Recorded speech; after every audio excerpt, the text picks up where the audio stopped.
Hi friends, I'm Caitlin. Thank you so much for clicking on today's video. Today we're sitting down and I'm going through my go-to soft glam makeup look. All the products, all the steps, all the techniques that I use to come up with this look here. Before we get into the video, if I could just ask that you make sure you are subscribed down below. I upload twice a week, every Sunday, Wednesday, and if you please could engage with the video in some sort of way, whether that's a like or a comment or both, because any engagement really helps YouTube see that you like my content, you want to see more of it, and that'll help YouTube push it out to other people. So I'm super grateful for any engagement and support. But with that being said, if you want to see how to get this makeup look, then just carry on watching. Okay, this is take 2 trying to film today because I just tried to do a festival makeup look, use something on my eyes and just went, I hate this, and I had to take it all off. So we're going to start again, and I think instead I'm just going to sit down and do my go-to soft glam makeup look, which I wore the other week to have lunch with my mum, Anna, and her mum, and my makeup lasted so long. It still looked so amazing and fresh, and I thought, yep, this is my new go-to glam routine, and I thought I would just share it with you. This is a collection butter balm in the shade Pink Frosting,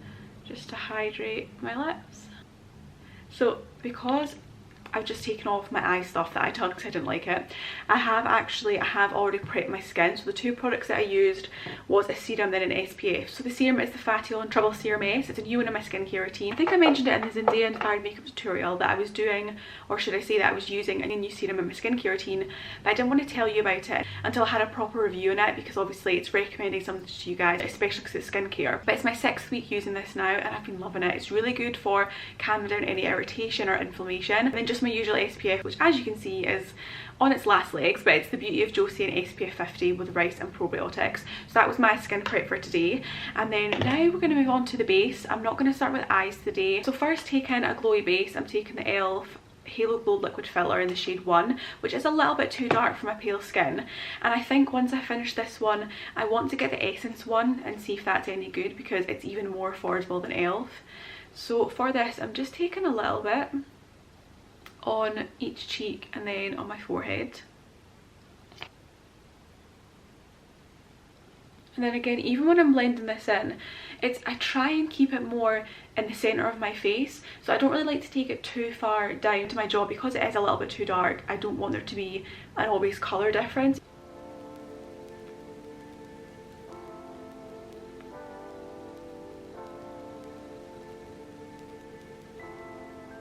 Next, instead of foundation first, I'm actually going to take some concealer, and my whole theory behind this is, especially on my cheeks throughout the day, I can get redness, and it's not even permanent redness, it can just be a flush of redness, which sounds strange, but if you also get the same you will 100% know what I'm on about.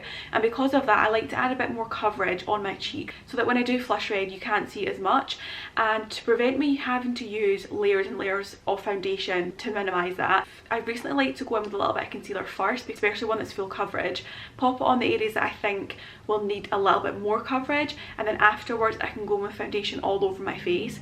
And I've just found that it helps me minimise how many products that I'm actually applying to my base. So for me, I'm going to take this mainly on my cheeks.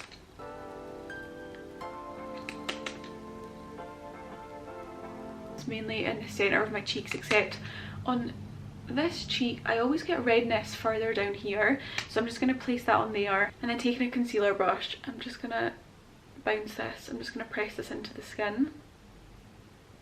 Oh, I forgot to say what concealer this was. This is the Hourglass concealer, Vanish airbrush concealer. I've got the shade Birch.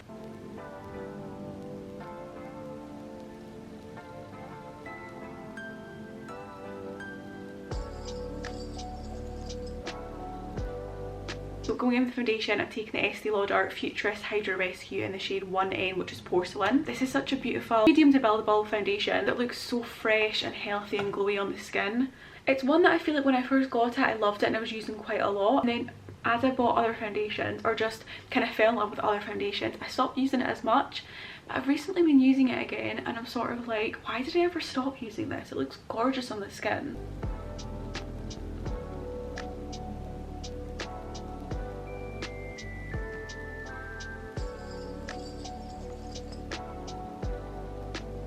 Taking a buffing brush, I'm just going to blend down into my neck a little bit more, and then into my ears, And I like to just buff a little bit of product away around my mouth, because I feel like throughout the day, no matter what foundation or complexion product I use, I do always tend to get laugh lines, so I like to prevent that just as much as I can. It doesn't stop it, I will be honest, it doesn't stop it completely, but I definitely notice a difference when I don't do this step about how much product kind of settles into this area throughout the day. So moving on to a step and a product that I will admit I've only started doing very recently, because I got this product a couple of weeks ago, and it's a contour liquid from Joocyee. It's in the shade 712 Ash, and ever since I used this in my Test and See Beauty makeup, I've been loving it. Honestly, I love the way it looks on my face, how it blends, just everything.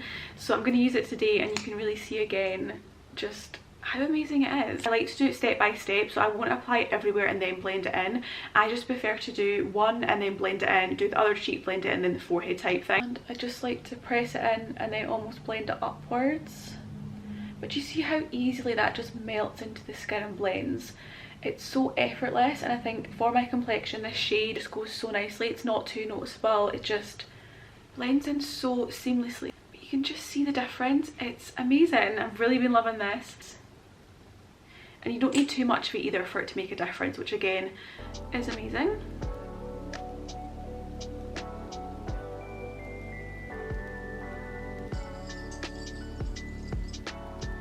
And then same with my forehead, I like to do one half of it, blend it in, and then do the other half.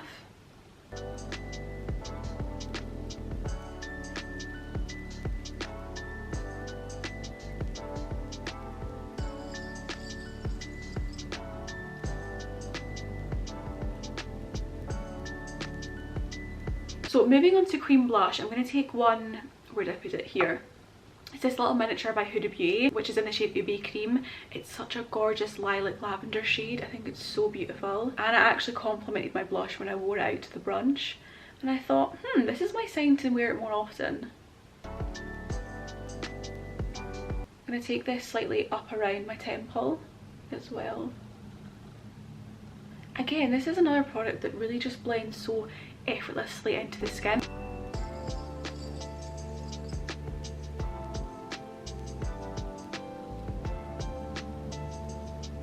set everything in place, I'm taking a little powder puff and this Catrice Soft Blur Matte Airbrush powder. It's a pressed powder. I'm just going to lightly set everything.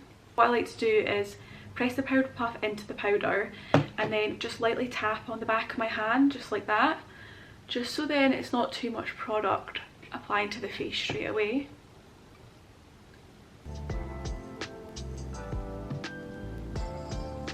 I'm taking this NARS palette. The blush in here is called Thrill. I'm just going to pop some on top of where we placed the liquid one.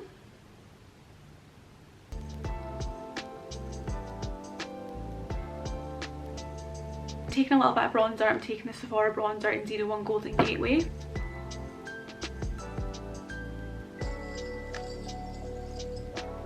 Really lightly with that bronzer as well. I'm just going to take a little bit on my cheeks and then my nose.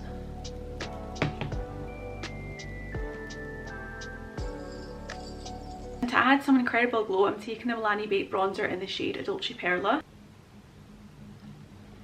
which just looks so gorgeous.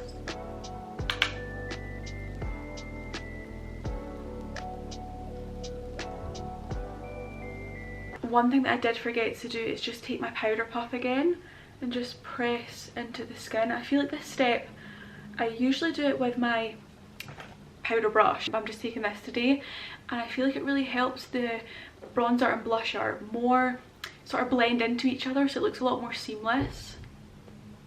Moving on to eyes now, the two palettes that I will be using today are both from Viseart. We've basically got shades in both of them that I just love together, but I'll go through each shade that I will use. So first, taking this shade, it's almost like a mauve pinky grey tone, definitely more of a cool toned eyeshadow, and I'm going to pop this all over the lid and just blend that up into the brow.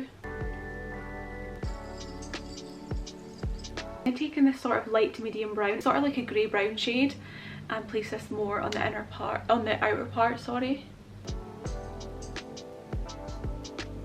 And just blend that upwards.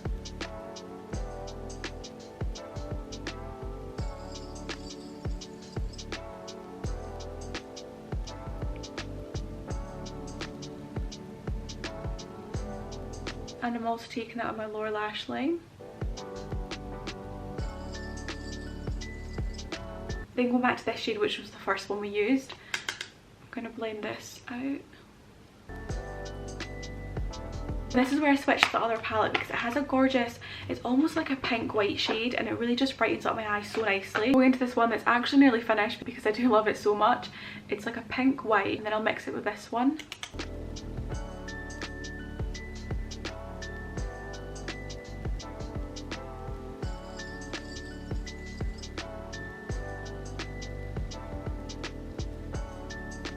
Going back to the other palette, I'm going to press a dark brown shade into my upper lash line just to really help the lashes look full. I'm taking the darkest brown in the palette.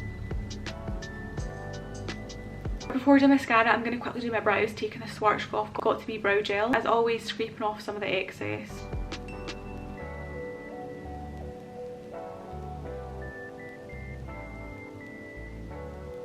For brows, I'm taking the Catrice Brow Palette in 010.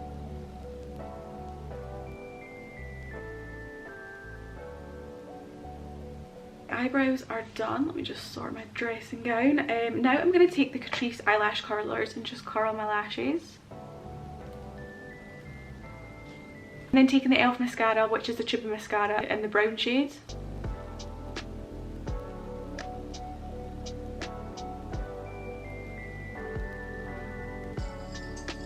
And now with the lips, which I think is my favourite part of any makeup look. I just love a good lip combo. I'm going to first cancel out some of my natural lip pigment. And then I'm taking the Morphe Rocksteady Lip Liner, which is a gorgeous cool tone sort of grey shade.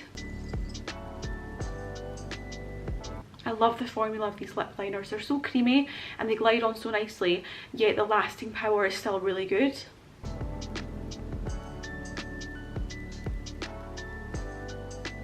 And then taking my finger, I'm just going to blend out the edges so it blends more into the lip. Taking this beautiful lipstick at Kiko, it's in the shade 326. It's looking a little bit warmer on my hand, but when it's on my lips it's definitely more cool toned.